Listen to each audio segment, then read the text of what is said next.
Cool, welcome everybody. Thanks, Maria. I'm Noah Horowitz, CEO of Art Basel, and welcome to the 2024 edition of our show here in Basel. Once again, the world's leading galleries return to the fair this week to present some of the truly most outstanding work of the 20th and 21st centuries. One of the advantages somehow of doing this press conference after the opening of the fair, which is unique for us, is that you get a real sense of the vibrancy in the halls. And I think the amount of attendees we've seen, the buzz yesterday at Unlimited, today again, is a reminder of how important this fair is in our business, in our industry, and for the city of Basel. So with that, welcome to everybody here, to our gallerists, art professionals, collectors, art lovers, the media, of course, and also to the artists that are here. I've seen dozens and dozens of artists that we're working with that are having shows at different institutions. It's the ultimate reminder, I think, of why we're here and what we do. So thank you for coming. With all of that being said, I think this is a reminder of why our show in Basel is so important, so fundamental to our industry. At the same time, I'd like to draw your attention to many innovations that have been newly introduced this year as part of our unwavering commitment as a team and global organization towards always taking our show and shows to new heights. As you know, this is the first edition of our fair here in Basel under Micah Cruz's directorship. Michael was with us last year. She actually didn't start till July 1st, and I am so thrilled, Micah, to have you on the team with us. The fair feels fresh, rejuvenated, and your forthright efforts over the course of the past year in partnership with our colleague Andy Bicker, sitting in the front row here, has been tremendous. So thank you, Micah. I'll allow her to speak to many of the things she's done, but bravo. Extending beyond the halls of the fair this year, this year's fair features an expansive and revitalized citywide program. Our stalwart parkour sector has been fully and brilliantly reimagined by Stephanie Hessler, also on stage, the director of the Swiss Institute in New York, who has repositioned where it is. She's connected the Messe here to the Rhine and cited all the various projects along Klarstrasse. It's really brilliant. Congrats, Steffi. The Messeplatz has been taken over by pioneering artist Agnes Dennis, who's recreated her seminal piece honoring Wheatfield, A Confrontation, which was originally installed in Lower Manhattan in the 1980s and is one of these iconic works. And there's an image on Eastiner Strasse and the giant banner of that image with the wheat and the Statue of Liberty. So it's a true honor to work with her. She's 93 years old, really extraordinary. The former Hotel Miriam, situated at the Mittlerbrücke on the riverbank, will open its doors as a continuous, around-the-clock destination for artistic events, showcases, and panel discussions, complete with a hotel bar, restaurant, and terrace overlooking the Rhine. It's a very cool new addition as well. And the hotel will also host the first edition of our Digital Dialogues, a forum exploring the convergence of contemporary art and digital tech, spearheaded by our Chief Digital Officer, Craig Hepburn, and bringing together some of the most ambitious and inspired minds of our time in the digital space. And to round it out, we're proud to host our film program, once again curated by Philippa Ramos, and Conversations, which celebrates its 20th anniversary and is curated for the first time by Kimberly Bradley. So thanks, Kim. Returning to the halls, our Unlimited sector, which opened yesterday, it's just over here, features some of the most thought-provoking array of historical and contemporary positions, from Keith Haring's extraordinary 1984 80-some meter long artwork right at the entrance, to Henry Taylor's installation in homage to his brother, a member of the Black Panther Party. It was first shown at the Whitney in 2022. I have to say to Giovanni Carmines, our curator, I texted him yesterday after walking through by myself early in the morning, what a triumph it is I'm really proud of him and the team. It's institutional in scale, it's curated precisely with a real grace, and a beautiful juxtaposition of contemporary and historical positions. So thank you, Giovanni, and to all the artists, of course, that are part of Unlimited. Entirely new for Art Basel globally and officially announced just last week, we're also thrilled to team up with Sarah Andelman, co-founder and former creative director of Colette, the iconic Parisian concept store, who has worked with our team to unveil the first iteration of the Art Basel shop.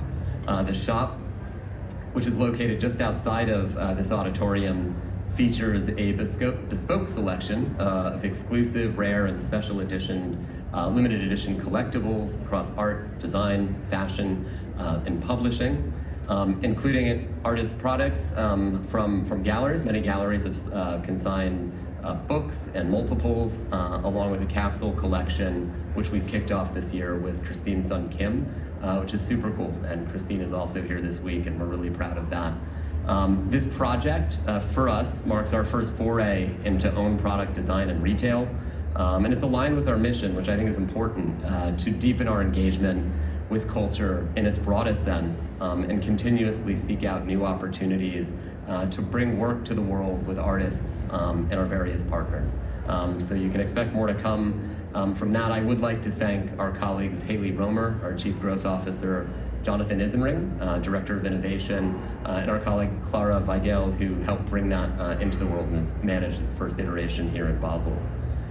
Casting a wider view, we are simultaneously witnessing a broadening of art collecting globally, with new buyers entering the market and securing a baseline of support for business alongside core audiences that continue to collect and are here in masses this week. But at the same time, we also recognize that the art market is undergoing a period of a degree of recalibration, something that was charted in the latest edition of the Art Basel and UBS Art Market Report, which saw the market decline 4% last year from 2022. There's a degree of caution clearly in the market these days. I think that was in evidence in the spring art events and auctions. At the same time, I will say, again, if the first few hours of today, given the global audiences that have attended and the energy in the halls, that the market is very much still here and very strong. Having said all of this, as part of our ongoing efforts to further rejuvenate and diversify our show, and also to provide our galleries with the most robust opportunities possible for their success in participating in our fairs, this year there are 5 first-time exhibitors that have come into the main sector of Art Basel that haven't previously exhibited with us here before. This includes Tina Kang Gallery in Taipei, Maiden Gallery in Shanghai, Mayoral in Barcelona, Yarez in New York, and Karma as well. So this is a really exciting development for the fair that allows galleries to enter the show and show their full programs out of the gates. Further to that, there are 8 galleries that graduate into the main sector that had previously participated in feature and statements, so also underscoring a commitment to supporting galleries through the course of their evolution. In parallel, we're seeing a market today upheld by an elevated sense of collaboration, a willingness to innovate and rethink how art is exhibited and experienced. Here in Switzerland, new galleries are coming to the fore with exciting programs, including Weiss Falk and Gallery Muller in Basel, and the latter a first-time exhibitor with us in the feature section this year. We're also witnessing the success of collaborative events throughout Europe, the recent gallery weekend in Zurich, but also Berlin and London, as well as the appetite to experiment with new formats and push the boundaries of art creation and dissemination. In the US, meanwhile, we've saw the announcement last month that 6 leading galleries in New York would co-own and co-program a space in the Hudson Valley called The Campus. It's an old high school that had been abandoned. And this collaborative spirit is something that I think is very important at the current moment.